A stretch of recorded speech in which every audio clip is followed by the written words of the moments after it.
নমস্কার, আপনি দেখছেন স্টক মার্কেট বাংলা। আজ আমি আবার হাজির হয়ে গেছি মিউচুয়াল ফান্ডের লেটেস্ট আপডেট নিয়ে। আপনারা সকলেই জানেন যে আমরা এই চ্যানেলে মিউচুয়াল ফান্ড রিলেটেড ভিডিও বানাই। মিউচুয়াল ফান্ড কেমন কি পারফরমেন্স করছে, কত টাকার গেইন দিচ্ছে, কত কি পারফরমেন্স করছে, সমস্ত কিছু এই ভিডিওতে দেখাই। এই ভিডিও যদি আপনাদের ভালো লাগে অবশ্যই লাইক দিয়ে শেয়ার করে একটু চ্যানেলটিকে সাবস্ক্রাইব করে সাপোর্ট করবেন। তো চলুন সরাসরি ভিডিওতে আমি চলে যাচ্ছি। আজকে দেখুন 1 জুলাই বুধবার, মঙ্গলবারে কী ঘটেছে মিউচুয়াল ফান্ডে, তার মানে 30 তারিখে মিউচুয়াল ফান্ডে কী ঘটেছে সেটা কিন্তু এই মুহূর্তে আমি আপলোড দিতে যাচ্ছি বা দেখাতে যাচ্ছি। এর কারণ হলো আপনারা সকলেই জানেন যে মিউচুয়াল ফান্ড আপডেট হতে একদিন মতো সময় লেগে যায়। তাই আগের দিন মার্কেট কেমন কি পারফরমেন্স করেছে তার ভিত্তিতে কিন্তু মিউচুয়াল ফান্ড এতক্ষণে আপডেট হয়ে গেছে, সেটা আমি এই মুহূর্তে দেখিয়ে দেবো। আবার বলে রাখি, আমি কিন্তু 30-এ এটা হচ্ছে জুলাই, আজকে জুলাই মাসের 1 তারিখ, আমি কিন্তু 30 তারিখে তার মানে আগের মাসের লাস্ট উইকের যেটা হচ্ছে মঙ্গলবার, সেইটার কিন্তু আপডেট এই মুহূর্তে দিতে যাচ্ছি। আজকের মার্কেটটাও আমি দেখে নেবো, আজকের মার্কেটের ভিত্তিতে কালকে ইম্প্যাক্ট পড়বে মিউচুয়াল ফান্ডগুলোতে, তখন আমরা ভিডিও বানিয়ে আপলোড করব। তার আগে দেখে নিই আজকের মার্কেটটা কেমন রয়েছে। আজকে কিন্তু 1 জুলাই, সেটা দেখে নেওয়া যাক। আমরা মিউচুয়াল ফান্ডের সেকশানে চলে এসেছি, স্টক মার্কেটের সেকশানেও চলে এসেছি। এনএফটি 50 দেখুন আজকে কিন্তু ভালো পারফরমেন্স করেছে, 0.59%-এর মতো আপার সার্কিট লাগিয়েছে। অন্যদিকে সেন্সেক্সও 0.58%-এর মতো চড়েছে। ব্যাঙ্ক এনএফটি খুব ভালো পারফর্ম করেছে, 0.85%-এর মতো পজিটিভ ক্লোজিং দিয়েছে। তার মানে আজকে মুড মহল একটু ভালো ছিল, আগের তুলনায় থেকে অনেকই ভালো ছিল বলতে গেলে। কারণ ইদানিং সোমবার, মঙ্গলবার, আগের দিনও বাজেভাবে মার্কেট ক্র্যাশ গেছে, তার তুলনায় অনেক ভালো হয়েছে বুধবারে। মার্কেট ঠিকঠাক পারফরমেন্স করেছে বলতে গেলে। ইন্ডিয়ান স্টক মার্কেট তো খুব ভালো পারফর্ম করছেন, আপনারা সকলেই জানেন। ডেলি যারা ভিডিও দেখছেন তারা বুঝতেই পাচ্ছেন যে ইন্ডিয়ান স্টক মার্কেট ভালো চলছে না, এখন পারফর্ম করছে না। অন্য কিন্তু স্টক মার্কেটগুলো ভালো পারফর্ম করছে। চলুন আজকে যে ইম্প্যাক্টটা সেটা কিন্তু কালকে হবে, কালকে মিউচুয়াল ফান্ডে আপডেট হয়ে যাবে, তখন আমি ভিডিও বানিয়ে আপলোড করব। কিন্তু আগের দিন মার্কেটের হালাত কিন্তু খুবই খারাপ ছিল, সেটার আপডেটটা আমি এখন এই মুহূর্তে দিচ্ছি। আমি ড্যাশবোর্ড সেকশানে চলে এসেছি। দেখুন আগের দিনও রিটার্ন বলতে গেলে এসেছে, তাও কিন্তু খুবই হালকা, খুবই সামান্য। কারণ হচ্ছে বিশেষত Motilal Oswal mid cap fund 0.66%-এর মতো গেন দিয়েছে, যার ফলে আগের দিন 919 টাকা মতো প্রফিট এসেছে। অন্যদিকে বন্ধন স্মল ক্যাপ ফান্ড 0.4%-এর মতো রিটার্ন দিয়েছে আগের দিন, যার ফলে 246 টাকা এসেছে। এডেলওয়াইজ মিড ক্যাপ ফান্ড 0.73%-এর মতো চড়েছে, যার ফলে 75 টাকা মতো রিটার্ন দিয়েছে। SBI banking financial service fund 0.09% negative impact ছড়িয়েছে, 9 টাকা 48 পয়সা মাইনাস হয়ে গেছে।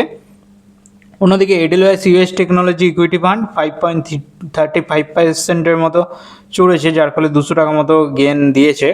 Nipon India small cap fund দেখুন 0.5%-এর মতো চড়েছিল আগের দিন, 7 টাকার মতো রিটার্ন দিয়েছে। Nipon India growth mid cap ফান্ডে দেখুন 0.27%-এর মতো আগের দিন চড়েছে, যার ফলে 4 টাকা মতো রিটার্ন এসেছিল। এইচডিএফসি ফ্লেক্সি ক্যাপ কিন্তু নিরাশ করেছে, পারাক পারিকো সেরকমই 0.01% নেগেটিভ, 0.09 মতো মাইনাস হয়ে গেছে। অন্যদিকে পারাক পারিক 2 টাকা মতো মাইনাস হয়ে গেছে। এডেলওয়াইজ গোল্ড অ্যান্ড সিলভার, বিশেষত গোল্ড অ্যান্ড সিলভার আগের দিন ভালো চলেছে, প্রায় 1.27%-এর মতো, যার ফলে 8 টাকা মতো রিটার্ন এসেছে আগের দিন। ডিএসপি মাল্টি অ্যাসেট অ্যালোকেশন ফান্ডেও মাইনাসের রিটার্ন এসেছে, 0.04% নেগেটিভ ইম্প্যাক্ট ছড়িয়েছে, যার ফলে 0.05 পয়সা মাইনাস হয়ে রয়েছে। কত কি ইনভেস্টমেন্ট আছে সমস্ত কিছু দেখিয়ে দেবো। দেখুন মতিলালে সব থেকে হেভি ইনভেস্টমেন্ট আছে 1,46,078 টাকা, যার কারেন্ট ভ্যালু হয়ে গেছে 1,39,526 টাকা। বন্ধনে আছে 55,678 টাকা, যার কারেন্ট ভ্যালু 62,615 হয়ে রয়েছে। এডেলওয়াইজ মিড ক্যাপ ফান্ডে 10,000 মতো ইনভেস্টেড আছে। এসবিআই ব্যাঙ্কিং ফাইন্যান্সিয়াল সার্ভিস ফান্ডেও 10,000 মতো ইনভেস্টেড আছে। এডেলওয়াইজ দিয়েছে 10,430 টাকা, এসবিআই দিয়েছে 10,417 টাকা মতো গেন। এডেলওয়াইজ ইউএস টেকনোলজিতেও ইনভেস্টমেন্ট আছে কিছুটা, 3,845 টাকা, যার কারেন্ট ভ্যালু 3,937 টাকা হয়ে রয়েছে। নিপন ইন্ডিয়া স্মল ক্যাপ ফান্ডে 1380 মতো ইনভেস্টেড আছে, যার কারেন্ট ভ্যালু 1530 হয়ে রয়েছে। Nipon India growth mid cap ফান্ডে 1413 টাকা মতো ইনভেস্টেড আছে, যার কারেন্ট ভ্যালু 1526 হয়ে রয়েছে। এইচডিএফসি ফ্লেক্সি ক্যাপে দেখুন 1000 মতো ইনভেস্টেড আছে, যার কারেন্ট ভ্যালু 1050 হয়ে রয়েছে। পারাক পারিকেও 1000 মতো ইনভেস্টেড আছে, যার কারেন্ট ভ্যালু 1020 হয়ে রয়েছে। এডেলওয়াইজ গোল্ড অ্যান্ড সিলভার এখনও নারাজ করেছে, কারণ 800 টাকা মতো ইনভেস্টেড আছে, এখনও পর্যন্ত মাইনাস হয়ে রয়েছে 684 টাকা মতো। ডিএসপি মাল্টি অ্যাসেট অ্যালোকেশন ফান্ডে 100 টাকা মতো ইনভেস্টেড আছে, যার কারেন্ট ভ্যালু 107 হয়ে রয়েছে। প্রতিটা ফান্ডই পজিটিভে আছে, শুধুমাত্র মতিলাল এখনও মাইনাসে রয়েছে। এডেলওয়াইজ গোল্ড অ্যান্ড সিলভারও এখনও মাইনাসে কাজ করছে, এখনও টোটাল রিব্যালেন্স করতে পারেনি। দেখা যাক কতদিন লাগে এদের টাইম। এবার টোটাল রিটার্নটাও আমি বলে দিই। টোটাল রিটার্নটা এটা বলতে গেলে 1 ইয়ার 1 মান্থ হবে এর এজ, তার মানে 1 বছর 1 মাস হয়ে গেছে।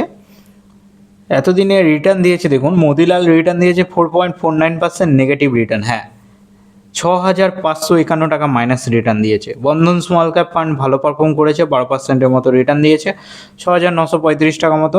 এডেলওয়াইজ মিড ক্যাপ ফান্ডও 4.3%-এর মতো রিটার্ন দিয়েছে, 430 টাকা মতো। এসবিআই ব্যাঙ্কিং ফাইন্যান্সিয়াল সার্ভিস ফান্ডও 4%-এর মতো রিটার্ন দিয়েছে, 417 টাকা। এডেলওয়াইজ ইউএস টেকনোলজি ফান্ড 92 টাকার রিটার্ন দিয়েছে, 2.39%-এর মতো। Nippon India small cap fund 10%-এর মতো রিটার্ন দিয়েছে, 150 টাকা মতো।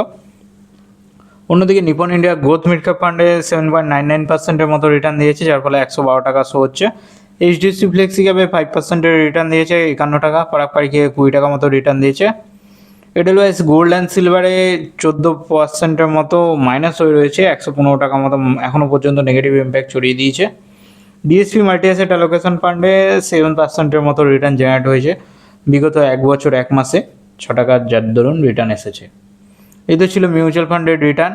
ডেলি রিটার্নে দেখতে গেলে 919 টাকা মতিলালের, আর বন্ধনের 246 টাকা। এডেলওয়াইজে 75 টাকা, আর এডেলওয়াইজ টেকনোলজি ফান্ডে ইউএস টেকনোলজি ফান্ডে 200 টাকা। এরকম প্লাস মাইনাস করে আগের দিন রিটার্ন এসেছে 1,449 টাকা। তার মানে পোর্টফোলিও 0.63%-এর মতো চড়েছে। আর টোটাল রিটার্ন দেখুন 1,550 টাকা। বিগত 1 বছর 1 মাসে রিটার্ন এসেছে দেখুন শুধুমাত্র 1,550 টাকা। এর মেন কারণ তো আপনারা সকলেই জানেন, Motilal Oswal mid cap fund. যা গেইন হচ্ছে সবই মাইনাসে চলে যাচ্ছে, সেটাকে রিকভার করার জন্য 0.67%, তাই পোর্টফোলিও চড়েছে শুধুমাত্র। ইনভেস্টেড অ্যামাউন্টও দেখুন 2,31,292 টাকা, যার কারেন্ট ভ্যালু হয়ে রয়েছে 2,32,843 টাকা। এক্সআইআর পজিটিভে আছে 3.17%-এর মতো।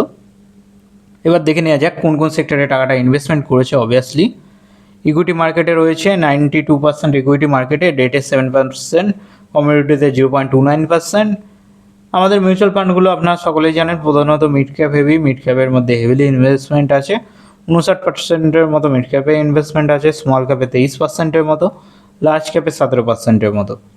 কোন সেক্টরটাকে হেভিলি ইনভেস্টমেন্ট করেছে মিউচুয়াল ফান্ড হাউসগুলো?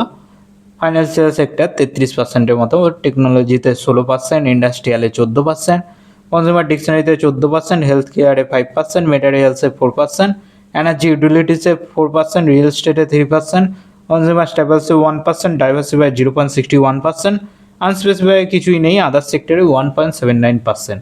এই তো ছিল মিউচুয়াল ফান্ড রিলেটেড ভিডিও। কেমন লাগলো অবশ্যই জানাবেন। এরকম ভিডিও দেখতে যদি আপনাদের ভালো লাগে তাহলে অবশ্যই চ্যানেলটিকে সাবস্ক্রাইব করে একটু সাপোর্ট করবেন, আপনাদের সাপোর্টের খুবই দরকার এই চ্যানেলটিতে। দেখা হচ্ছে পরের ভিডিওতে নতুন মিউচুয়াল ফান্ডের ডেলি আপডেট নিয়ে। ধন্যবাদ।